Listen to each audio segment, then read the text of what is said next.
दोस्तों, आज हम बात करेंगे निंजा कामुई के तीसरे एपिसोड के बारे में। इस एपिसोड की शुरुआत में दिखाया जाता है कि एक मैंशन में कई लाशें पड़ी होती हैं। वहाँ से एक आदमी भागकर अपने गार्ड्स के साथ कार में बैठता है और अपनी जान के लिए भगवान से प्रार्थना करता है। लेकिन इतने में एक मॉन्स्टर उसे पीछे से पकड़ लेता है और वह उनके चेहरे को इतनी जोर से दबाता है कि उनकी आंखें बाहर आ जाती हैं और कार का एक्सीडेंट होने की वजह से उसमें धमाका हो जाता है। तभी एक निंजा हिगेन की फोटो को चाटकर कहता है, वाह क्या माल है। उसके बाद वह खाना खा रहा होता है और वह मास्टर यमाजी से कहता है, वो कितनी बोरिंग जॉब थी, मैं बिल्कुल भी एक्साइटेड नहीं हुआ। तो यमाजी कहते हैं, एक तलवार हुक्म की गुलाम होती है। तो वह निंजा कहता है, बॉस आप पुराने तौर तरीके वाले हैं और आप सीक्रेट कोड को अभी तक फॉलो करते हैं। तो यमाजी कहते हैं, जो भी हमारी आर्ट को लीक करने की कोशिश करेगा उसका अंजाम मौत है। और हिगेन जापान के सबसे उत्कृष्ट निंजा में से है, जो कि बेरहम निंजा है और वह सीक्रेट आर्ट का उपयोग करके अपने आप को दोबारा जिंदा कर चुका है। और हमने हिगेन की आर्ट का पता लगाने के लिए तैयारी कर ली है। तो वह निंजा कहता है, आप मुझे उसे क्यों नहीं संभालने देते, या फिर रीपर को। दूसरी तरफ रीपर एक एक्साइल्ड निंजा से लड़ रहा होता है। वह कहता है, ये संगठन भ्रष्ट है और तुम हिगेन को भी नहीं मार सके। वह निंजा कहता है, तुम अपनी औकात से बाहर हो रहे हो, और वह उस पर हमला करता है। लेकिन रीपर उसे डॉज करता है और कहता, तुम्हारी तलवार कहाँ है। तो उसकी तलवार उसकी बॉडी में होती है और वह मरते हुए कहता है कि मैं तुम्हें जहन्नुम में मिलूंगा। दूसरी तरफ यमाजी कहते हैं, हमने रीपर को हिगेन से लड़ने से रोका हुआ है। दूसरी तरफ पुलिस हिगेन के मामले को बंद कर चुकी है, जिस पर माइक गुस्से में होता है और कहता है, तो तुम्हें यह रिपोर्ट देने का आदेश है। तभी माइक का वरिष्ठ उसे बुलाकर कहता है, अगर तुम बार बार अपनी टांगे यहाँ फंसाओगे तो मैं तुम्हें बचा नहीं पाऊंगा। तुम्हें सेनानी बनकर मछली पकड़ने और विस्की पीने का आनंद लेना चाहिए। तो माइक कहता है, क्या वह फिशिंग रोड औजा ने बनाई है। तो उस सीनियर ऑफिसर माइक को आराम करने का कहता है और फिर से माइक को चेतावनी देता है। दूसरी तरफ हिगेन अभी तक अपने परिवार की मौत से प्रभावित होता है। तभी माइक वहाँ आता है और कहता है, मैंने उस बूढ़े आदमी से कहा था कि मैं हर नुकसान का पैसा दूंगा, लेकिन वह पूरा रेस्टोरेंट ही नष्ट हो गया। तो हिगेन कहता है, लेकिन वहाँ मैं हर किसी आते हुए देख सकता हूँ। तो माइक कहता है, क्या तुम डक खाओगे।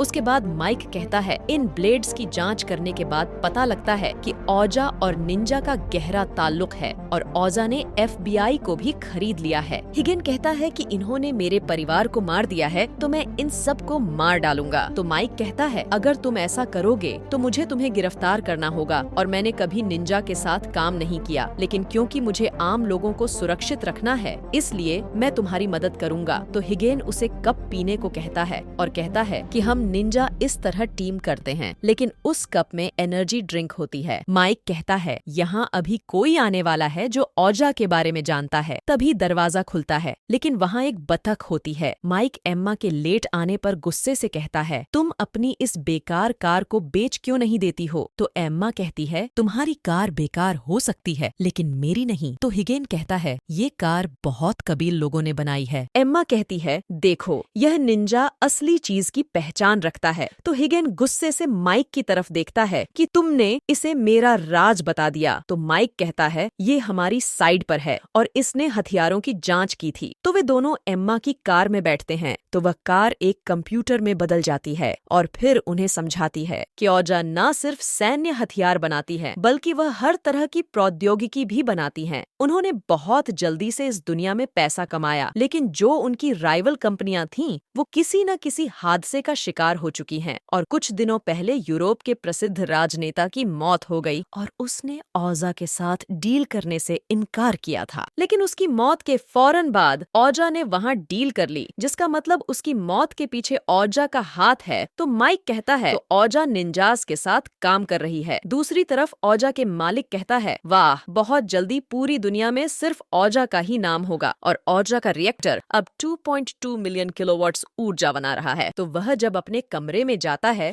तो वहाँ यमाजी बैठा होता है। तो वह कहता है, तुम अचानक यहाँ कैसे आए? लगता है कोई इमरजेंसी है। तो यमाजी उसे फोटो दिखाता है जिसमें उसके बंदों ने हिगन पर हमला किया था। तो वह कहता है वह बस अपने हथियार का टेस्ट कर रहा था और माफ करो, मैंने तुम्हें इस बारे में बताया नहीं। तो यमाजी उसे गुस्से से घूरता है और कहता है आगे से ऐसी हरकत कभी ना करना। दूसरी तरफ एमा बताती है, अगर हमें औजा के बारे में जानकारी चाहिए तो हमें औजा सिटी जाना होगा जहाँ पर हर तरह का सोर्स मौजूद है। लेकिन तभी एक निंजा हमला करता है और हिगन माइक को बचाता है। हिगन कार चलाने का कहता है। एमा कार को भगाती है और माइक गन चलाता है, लेकिन वह निंजा को मार नहीं पाता। तभी हिगन सीक्रेट आर्ट से निंजा को देखता है और उस पर हमला करता है। तो अभी वह शांति का सांस लेते हुए हैं कि एक ट्रक उन्हें हिट करता है और कार कलबाजी खाते हुए गिरती है। तो एमा और माइक बेहोश हो जाते हैं और वह निंजा उन पर गोलियां चलाता है। हिगन बाहर निकलता है और अपनी ब्लेड्स बाहर निकालकर फाइट करता है। दोनों एक दूसरे को बराबर का मुकाबला देते हैं, लेकिन वह निंजा हिगन को हिट करता है तो हिगन सीक्रेट आर्ट उपयोग करता है और उसके 6 हाथ निकल आते हैं। लेकिन वह निंजा वायर से उन्हें जकड़ लेता है और हिगन पर रॉकेट चलाता है। हिगन सारे रॉकेट्स को काट देता है। हिगन फिर ब्लेड्स उसकी तरफ फेंकता है और उसका काम तमाम हो जाता है। फिर वह उस निंजा की बॉडी को नीचे फेंकने लगता है। तो वह उसकी बॉडी पर चिपके हुए कैमरे को उतारता है तो पता लगता है उस कैमरे से निंजा हिगन को देख रहा होता है। वह निंजा खाना खाते हुए हिगन को देखकर मुस्कुराता है, लेकिन हिगन उसे इशारा करता है। वह उसे मार डालेगा और फिर कैमरा को तोड़ देता है और यहाँ एपिसोड खत्म हो जाता है।